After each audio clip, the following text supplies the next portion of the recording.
안녕하세요. 만나고 싶은 사람을 언제 어디서나 쉽게 만나는 시간, 이 사람을 보라. 오늘 저희가 만날 인물은 동물학자 템플 그랜딘입니다. 천재들 중에는 사진 찍듯이 기억을 하는 사람이 있다고 합니다. 템플 그랜딘도 바로 그런 천재 중에 하나였습니다. 심지어 그는 지금까지 엄마가 신었던 모든 신발의 모양과 종류를 기억할 수 있었다고 합니다. 그러나 그는 3살 때까지도 말을 제대로 하지 못했고 엄마와 눈을 맞추지 못했고 자신의 몸에 다른 사람의 손이 닿는 걸 끔찍히도 싫어하는 자폐아였습니다. 최근 인기리에 방영된 이상한 변호사 우영우의 실제 모델이 바로 템플 그랜딘 교수입니다. 현재 콜로라도대 동물학 교수인 템플 그랜딘은 1947년 보스턴에서 태어났습니다. 그는 2살 때 자폐 진단을 받았고 당시 의사는 평생을 보호시설에서 있어야 하며 말을 하기도 힘들 것이다 라고 하며 진단을 했습니다. 하지만 그랜딘에 대한 애정을 포기하지 않는 어머니와 그랜딘의 천재적 재능과 가능성을 미리 알아본 학교 선생님 윌리엄 칼록의 도움으로 그랜딘은 대학까지 진학할 수 있게 됩니다. 일리노이 대학에서 동물학 박사학위를 받았고 이후 현재까지 자신의 재능과 열정을 동물들을 위한 연구에 쓰고 있습니다. 또 템플 교수는 자신과 같은 자폐아에 대한 이해를 돕고 편견과 오해를 깨기 위해 테드 강연에 나서게 됐습니다. 지난 2013년 2월에 카우보이 복장을 한 채 진행한 테드 강의는 많은 화제를 모았습니다. 그는 심지어 세밀함에 집중하는 자폐적 사고가 세상을 바꾼다고 주장합니다. 영국의 BBC 방송은 템플 그랜딘을 모델로 한 다큐멘터리 소처럼 생각하는 여자를 제작하기도 했습니다.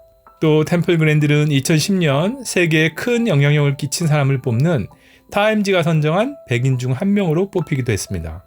또 클레어 데인즈가 템플 그랜딘 역을 연기한 전기영화 템플 그랜딘 2010년 이 작품은 에미상 7개 부분을 수상하기도 했습니다.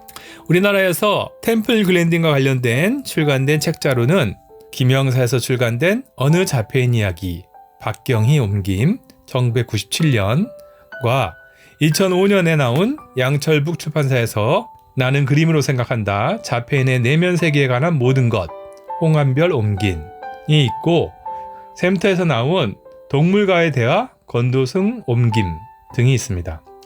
오늘 만나볼 인물은 바로 이 템플 그랜딘입니다. 1947년에 태어난 템플 그랜딘은 2살 때 자폐증, 즉 아스퍼거 증후군 진단을 받았습니다. 템플 그랜딘이 앓는 아스퍼거 증후군은 지적 장애 및 언어 능력이 떨어지지 않는 자폐증이라고 합니다. 이 병을 앓는 사람들은 특정 행동을 반복하거나 한 가지 일에 집착하곤 합니다. 다른 사람의 느낌, 생각, 욕구를 제대로 읽지 못하고 표정을 읽지 못해서 대인관계에 서툴고 고립되어 지내는 경향이 있습니다. 어릴 적 말을 더듬고 신체 접촉을 극도로 싫어했던 템플은 학교에서 자기 또래 아이들과 어울리지 못하고 자주 다툽니다. 중학생 때는 자신을 놀리는 아이를 심하게 때려 결국 퇴학당하고 맙니다. 사람들과 어울리기 힘들었던 템플은 어려서부터 사람보다 동물들과 함께 있기를 좋아했습니다.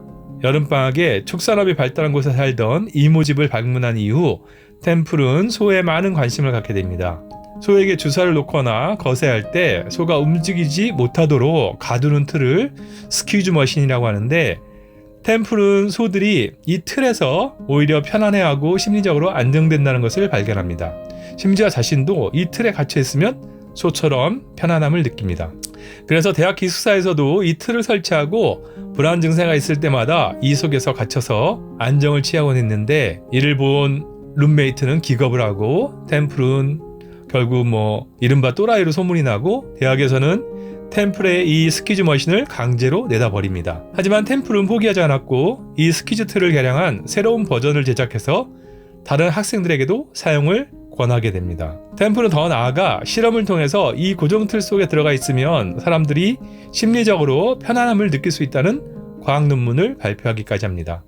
자기 자신이 자폐아였던 그랜딘은 자폐인과 비자폐인의 차이점을 이해하려는 노력도 멈추지 않았습니다. 자기 공명 영상이 막 개발되던 1980년대 후반 mRNA를 찍고 뇌 영상 연구에 참여해서 자신과 일반인의 두뇌가 작용하는 차이점을 연구하기도 했습니다. 그 결과 자신의 균형 감각이 좋지 않은 것은 소뇌가 작기 때문이고 뇌의 여러 영역을 잇는 백색 섬유다발이 일반인보다 과하게 연결되어 있어서 시각적인 기억, 즉 모든 것을 그림으로 생각할 수 있다는 것을 알아낼 수 있었습니다.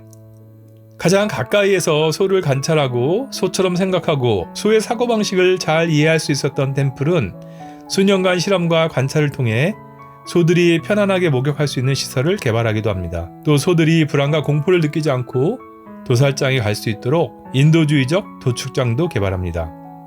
현재 미국과 캐나다, 뉴질랜드 같이 낙농업이 발달한 국가들에서는 축사의 절반 이상이 바로 이 템플이 설계한 도축시설을 사용하고 있습니다. 템플 그랜딘이 설계한 이 도축장을 자비로운 도축장이라고 합니다. 이 도축장의 특징은 소가 받을 스트레스와 공포를 최대한 줄이는 것입니다. 이 자비로운 도축장은 소들이 일렬로 도살장으로 따라 들어가게 만들어 뒤에 있는 소가 앞선 소의 엉덩이만 보도록 하고 마지막 순간에는 소가 미처 알아차리기도 전에 발이 땅에서 떨어지게끔 설계하는 것입니다. 이렇게 도살장에 들어가게 만든 뒤 공기압력 총으로 머리의 정중앙을 쏴서 소를 죽이는 것이죠. 그는 소를 도축하기 전 짐승이 살아있는 동안만이라도 불안한 마음을 갖지 않도록 돕는 것이 동물에게 고마움을 전할 수 있는 방법이라고 생각했습니다. 또한 축사에서 1시간에 300마리씩 씻기는 과정에서 여러 마리의 소가 물에 빠져 죽는 것을 본 그랜디는 소가 편안하게 씻을 수 있는 축사를 만들자고 제안을 하고 이것이 오히려 비용 절감에도 도움이 된다고 주장합니다. 템플은 도축장을 설계하기 전에 먼저 소를 꾸준히 관찰했습니다. 그 결과 소가 둥글게 빙빙 도는 방식을 좋아하며 갑작스러운 빛에는 과민하게 반응하지만 사람이 소의 경계 범위 안에 들어가 있지 않으면 얌전하다는 것을 발견합니다. 이렇게 이동 방향과 특성에 맞춰 소의 본능을 최대한 고려하면 소가 안정된 상태로 물에 자연스럽게 들어가기 때문에 편안히 씻길 수 있게 됩니다. 이처럼 템플이 동물의 감정을 쉽게 이해할 수 있었던 것은 한번 보고 들은 것을 말과 문자가 아닌 이미지로 기억하는 그의 장애 덕분이었습니다. 그랜디는 지금도 미국 축산업계 내에 동물 복지와 식품 안정성 개선을 위해서 목소리를 높이고 있습니다. 그는 동물 복지가 향상된 환경에서 자란 가축이 질병에 강하며 따라서 이런 환경에서 사육된 가축이 더 나은 식품을 제공할 수 있다고 말합니다.